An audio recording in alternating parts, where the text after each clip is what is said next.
What's going on YouTube? It's your boy Sam from Team SamRX1 here, and today guys I'm coming at you with the brand new Magical Musketeer deck profile for you guys today. So hopefully you guys enjoyed this video. With the brand new release of Magical Musketeer Max, I'm telling you guys right now, you guys should not sleep on Magical Musketeers. This deck is actually low-key very broken, and I believe that it has the potential to actually become top tier in today's metagame, and I'll explain to you guys all my card choices once I progress through the video. So hopefully you guys enjoy. If you guys want to see more new deck profiles whenever a new set is released, make sure you guys go down there right now and smash that thumbs up button. That'll be absolutely amazing. Alright guys, enough talking. Without further ado, let's get started with the deck profile. Start with the monster real quick. We're gonna play, of course, triple Caspar. This card is the main starter card in your entire deck. Whenever a smaller trap card is activated in this card's column, you basically get to add a Magical Musketeer card directly from your deck to your hand. So this card is your reinforce of the army of the deck. Next, you want to play triple Starfire. This card is also another really good combo starter. Her effect means that whenever a spawn trap card is activated in her zone, you basically get a special summon a Magical Musketeer monster directly from the deck. And at the same time, Magical Musketeer Starfire actually sets up your OTK plays, which I'll explain further once we get through the video. So triple Magical Musketeer Starfire is absolute mandatory to play in the deck. Next, we're going to play triple Kid Brave. Kid Brave is so good because he's one of the cards that actually helps you dig through your deck to see more of your combo pieces, so you can discard one Magical Musketeer card from your hand to the graveyard to draw 2 cards. The fact that he helps you draw cards is really good overall. So triple Magical Musketeer Kid Brave is definitely a must-off in your deck as well. Last but not least, to round off our Magical Musketeer monsters, we're playing double Magical Musketeer Doc and one Magical Musketeer Calamity. So the reason why I'm playing 2 Doc is that Doc is not really good during early game, but it's really great during mid and late game. So I actually don't want to maximize myself on actually drawing this card in my first turn opening hand, especially if I'm going first. Although that these cards aren't really great starter cards, going second you can easily turn these cards into max, and then max can get you advantage, right? Which is actually pretty nice. But nonetheless, these cards right here have really amazing ability depending on the certain situation that you're in, especially during mid or late game. If you want to recycle certain Magical Musketeer spell or trap cards, you can easily use Doc's effect to retrieve those spell or trap cards directly from your graveyard to your hand. Magical Musketeer Calamity, you guys can either play Wild or Calamity, but I felt like Calamity just had more usage because she's actually able to monster reborn back a Magical Musketeer from your graveyard whenever you activate a spawn trap card in her zone, which is pretty good. So during mid or late game, again, if you're able to trigger off her effect, you can revive back cards like Starfire or Casper from your graveyard, and then you can just continue on with your combo plays, right? So aside from turn 1, these cards can actually become beneficial. And at the same time, Magical Musketeer Calamity is really important because it's level 4, which synergizes really well with Starfire, so you can actually OTK your opponent, which I'll further explain once I get to the deck profile. So 1 Calamity and 2 Doc, really standard to play. And that's pretty much it for the monsters that I'm playing in the deck. I'm not playing any hand traps in this deck because hand traps don't trigger off the Magical Musketeer cards. The best hand trap that you can possibly play is probably Infinite Impermanence, because you can set Infinite Impermanence to trigger off your Magical Musketeer cards. Hand traps other than Infinite Impermanence doesn't do you doesn't benefit your Magical Musketeer cards in any way, shape, or form, other than just obviously stopping your opponent's play, right? In this deck, you want to try to plus as much as possible by utilizing spawn and trap cards to trigger off these cards' effect, and hand traps just don't do that. So I believe throughout testing, hand traps is just not the greatest in Magical Musketeer, especially with the release of Magical Musketeer Max. Before we get started with the spells, if you guys want to help support the channel, make sure you guys get the brand new LoLi Fortune Fairy playmat today. I'll leave a link to our website, TSX1.com, in the link in the description box below. So what are you guys waiting for? Get this beautiful playmat today in the link in the description box below. Spells, let's get started with our Magical Musketeer spells. Triple Cross Domination and 1 Magical Musket Steady Hands. All Magical Musketeer spawn trap cards are essentially hand traps already. Cross Dominations makes your opponent monster attack 0 and also negates the monster's effect. So essentially this card is like an effect builder on steroids. The really good thing about Cross Domination is that this card can be activated in the damage step. So if your opponent attack, you can go damage step, activate Cross Domination, that monster will become 0, which is really good. So Cross Domination is really great for that. Next, Steady Hands. Steady Hands has the abilities that you can target 1 Magical Musketeer monster control. It attacks and defense becomes double its original attack and defense until the end of this turn. And at the same time, Steady Hand is also one of the cards that can easily trigger off your Magical Musketeer cards on the field. So basically what you can do is that you can just normal summon Casper. If you have Steady Hands in your hand, you can go Steady Hands in the zone Casper points to, and then Casper can trigger off its effect to search like a Desperado or a Cross Domination directly from the deck to the hand, right? Which is pretty nice. So Steady Hand is just one of those free spell cards that can just easily trigger off Casper or any other Magical Musketeer Musketeer cards, right? So that's pretty much it for all the Magical Musketeer spells that you're playing in the deck. Next off, the best starter card, 100%, Triple Ties of the Brethren, man.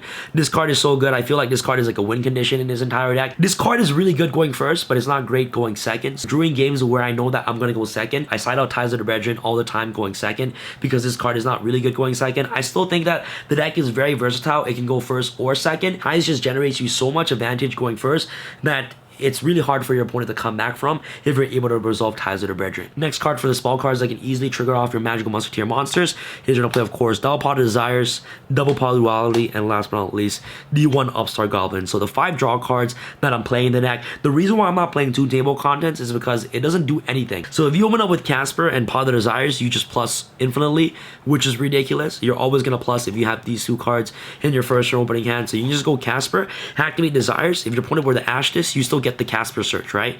Which is really, really good. For instance, if you have Toon Table Contents, you can go Toon Table Contents, and then in this case, if your opponent were to Veiler or Ash Blossom the Casper, you pretty much just sit there and do nothing, right? Whereas Pot of Desires, if they Ash the Pot of Desires, you can still get a search off Caspar, which is pretty nice. So these cards right here just gets you the ability to plus even more in this deck. You want to try to get as many pluses as you possibly can with Magical Musketeer, and then on the following turn, especially if your opponent were to able to establish board or establish X amount of back rows, you can easily turn any of your Magical Musketeer monsters into max, and you can just basically OTK your opponent from there on, right? Same thing with Pot of Duality as well. Same exact concept as Pot of Desires.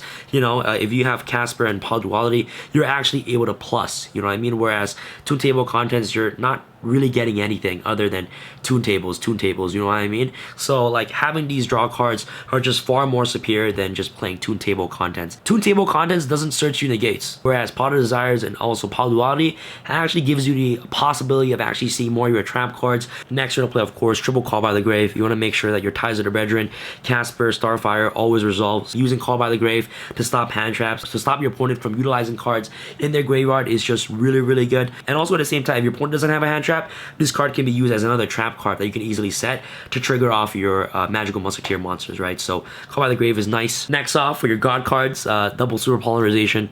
Really good cards going first and second. Going first, you're actually able to disrupt your opponent's play. You, like summon Casper, set Super Volley, you wait for your opponent to make a board, and then you Super Poly them. And last but not least, I'm playing the 1 Double or Nothing. This card is so good. With the release of Max, so you can easily OTK your opponent using Double or Nothing, which is insane. And all you need is 2 level 4 monsters to just OTK your opponent. So that's pretty much it for the spell cards. For the traps, you're playing, of course, Triple Magical Musketeer, Desperado. If you control a Magical Musketeer monster, target 1 face-up card on the field and destroy. So this card is another interruption during your turn and also your opponent's turn, which is pretty nice. Triple Magical Musketeer Last Stand. This card is also another negation. When your opponent activates a spell trap card while you control a Magical Musketeer monster, negate the activation if you do destroy that card. And ideally, what you want to do with this deck is you want to have Magical Musketeer, Desperado, Last Stand, and also Cross Domination in your hand at all times, so you can constantly have 3 negates every single turn, right? And the way that you can easily do that is with Ties of the Brethren and also with Magical Musketeer Max. I'm playing the 1 Magical Musket Finish Deal. This card prevents Magical Musketeer monster you control from being destroyed by card effects, and if this card you control is sent to the graveyard by your opponent card effect, you basically get to add a Magical Musketeer card directly from your deck to your hand. And at the same time, it's also another free trap card which you can easily use to trigger off your Magical Musketeer monster's ability, right? And to round off for our traps, the only hand trap I'm playing in the deck is Triple Infinite Impermanence. So the reason why Infinite Impermanence is acceptable in Magical Musketeer is that this card's a trap card. So at the very worst, if you're going first, you can easily set Impermanence into the zone Casper is in, and then activate Impermanence on your opponent's monster, and then trigger off Casper to search a Desperado Cross Domination directly from your deck to your hand. Whereas if you have an Ash Blossom in replacement of Infinite Impermanence, you just Ash your opponent's monster, and then what? Like, you're not triggering off Caspar. You're not triggering off Starfire. You're not triggering off anything.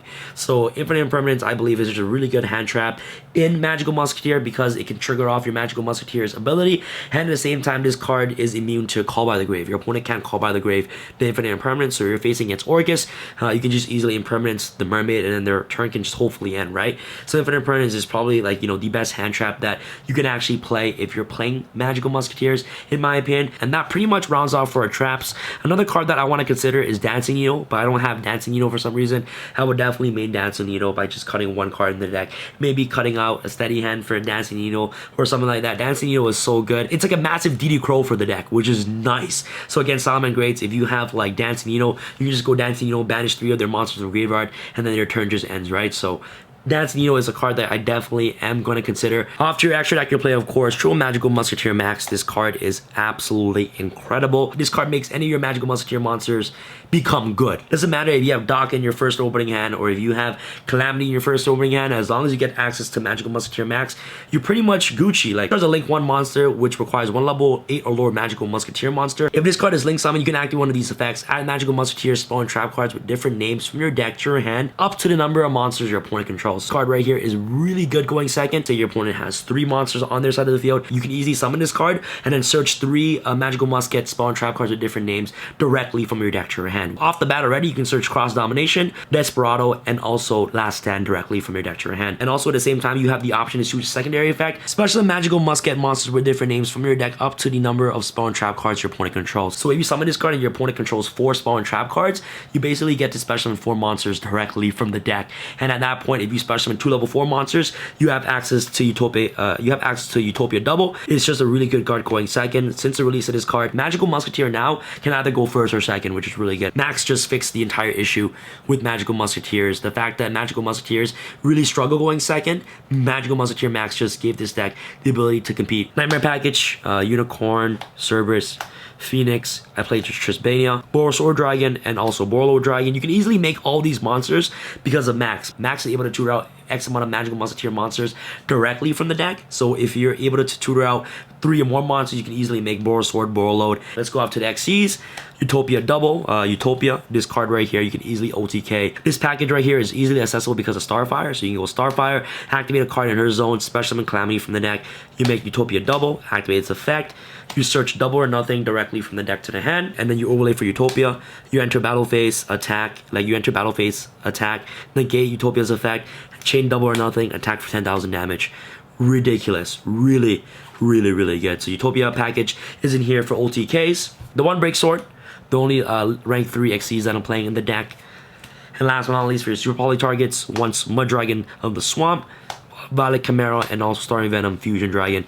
And these cards are easily accessible with Super Polymerization, which is really nice. So that pretty much rounds off for your extra deck. I believe the extra deck is just perfect for this specific build that I'm playing. Let's go up to the side deck. The side deck is actually very spicy. I've been contemplating whether or not to play this card in my main deck. I played double Terraforming and double Black Garden for going second. Okay, and you guys are probably wondering, Sam, why the heck you're playing Black Garden?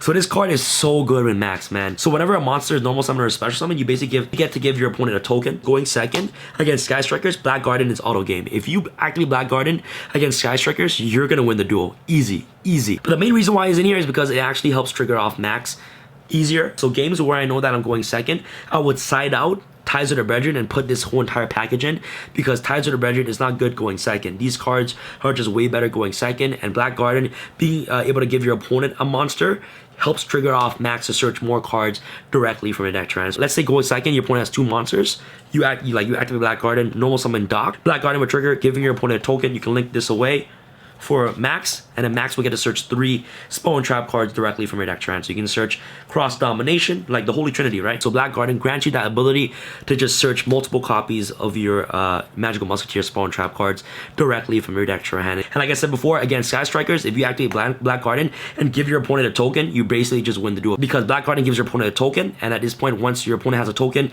against Sky Strikers, they're going to be unable to activate their spawn trap cards because they control a monster in the main monster zone, right? So Black Garden is a just pretty cool, unique tech in my opinion. I'm still currently testing this card, whether or not to main this card or to side this card. Double Phantasme, triple Lancia, triple Pankratops right here. Look how beautiful these cards are as Secret Rare. Shout out to Battle of Legends, man. And last but not least, I'm playing triple evenly match to round off for our side deck. So that's pretty much it for the deck profile, guys. Hopefully you guys enjoyed this video, and let me know what your thoughts about Magical Musketeer Max is in the comment section below. I'd love to hear your opinion, thoughts about this specific version I'm playing the deck. This deck has the potential to actually be very competitive in today's metagames. Thank you guys so much for watching. This is your boy Sam from Team San Jose Ave signing out. All right, guys, peace. I feel like Usain in the cheetah print. Talk fresh game, I don't need a mint. R.I.P. the Okay, let's proceed with it. I'm in the house, got the deed with it. These bozos always sneak this and they taking shots. I'ma keep with it like no, this league business.